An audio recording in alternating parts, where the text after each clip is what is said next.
the arrival of Stinger, Kang's new fashion sense, and a familiar-looking cantina. The Ant-Man and the Wasp Quantumania trailer was filled with Easter eggs you might have missed. Forget about saving the universe. Scott Lang's greatest accomplishments are the victories he encounters in his everyday life. For example, in Ant-Man and the Wasp, his daughter gives him a World's Greatest Grandma trophy, which at the time was the best birthday present Scott ever received. However, that accolade pales in comparison to being hailed as one of the best workers to ever grace the ice cream industry. The Ant-Man and the Wasp Quantumania trailer notes that Scott is Baskin-Robbins' Employee of the Century, and that's in addition to being an ex-con, successful podcaster, and member of the Avengers. He even stops by in his Ant-Man suit to accept the award, showing just how far he's come since his days of being down on his luck. It's great to see that superheroism hasn't made Scott forget about his days working in an ice cream parlor. Furthermore, the trailer also reveals that Dale will be part of Ant-Man and the Wasp Quantumania, as one scene shows Scott shaking hands with his old manager. The Ant-Man and the Wasp Quantumania trailer doesn't explain specifically how the Ant-Man family gets sucked into the quantum realm. We can only assume that it's because the film's primary villain, Kang the Conqueror, somehow uses Cassie's new tech for his own schemes. Throughout the trailer, Janet seems terrified of anything relating to the quantum realm, saying that there's some information she didn't share with everyone else. There's something I never told you.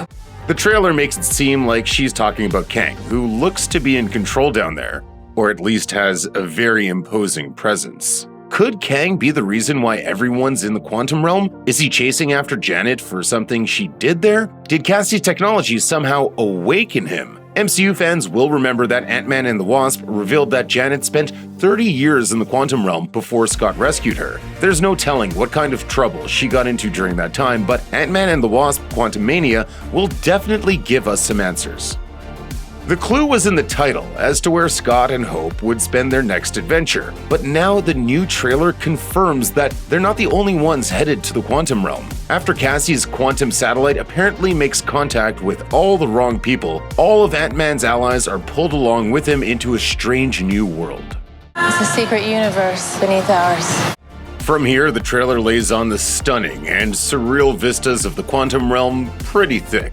This latest installment of Ant-Man's story feels less like it's pulled off of a comic book page, but instead from a classic science fiction movie involving another small adventure. This could very well be Scott Lang's own Fam-tastic Voyage, the classic 1966 film with a group of explorers shrunk to microscopic size who traverse the insides of a living human body. While there doesn't seem to be any human test subject in the area when they're shrunk down, Quantumania seems to match the epic adventure on a tiny scale. One shot suggests that when they arrive, the group ends up scattered across this unknown territory. This could lead to some father-daughter time with Scott and Cassie, and Hope getting the opportunity to know the mother she thought she lost forever.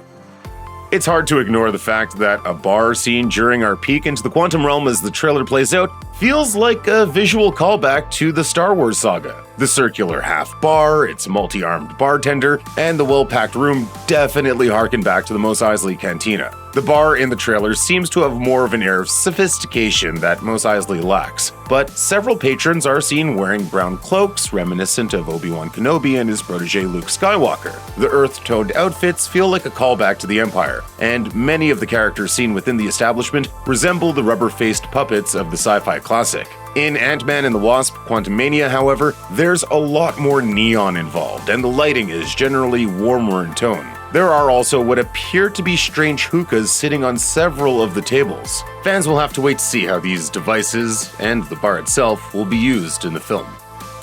Cassie is one of the most significant reveals in the Ant-Man and the Wasp Quantumania trailer. She shows her dad the device she helped make, which communicates with the quantum realm. After the group is sucked into the realm, we see Cassie in her regular street clothes with her dad. Eventually, toward the end of the trailer, we see Scott, Hope, and Cassie all in special suits as they stare down someone off screen. While we've seen Scott and Hope's suits before, Cassie's is new. It looks like we might see Cassie take on the mantle of stature in the third Ant-Man flick. We first saw poster art of Cassie's purple suit at San Diego Comic-Con 2022, and now it's finally a reality. In the comics, Stature makes her debut in 2006's Young Avengers #2, and later becomes Stinger in 2016's Astonishing Ant-Man #6. Cassie's powers are very much like that of Scott's, but they can often be connected to her emotions. It seems like Ant-Man and the Wasp: Quantumania will introduce us to a new MCU hero who could appear in future films.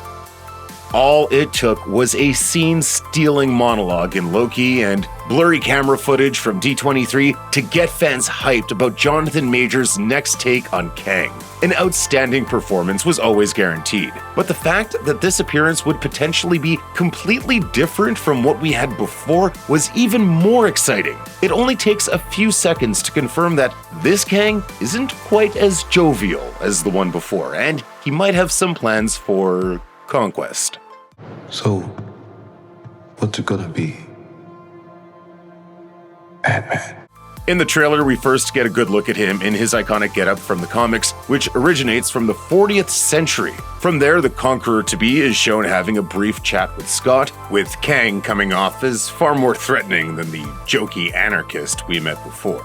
Our only questions are how Scott will hold off against this new and unknown threat, and will the joint help of Cassie and Hope be enough to ensure that the Kang dynasty is held off for as long as possible?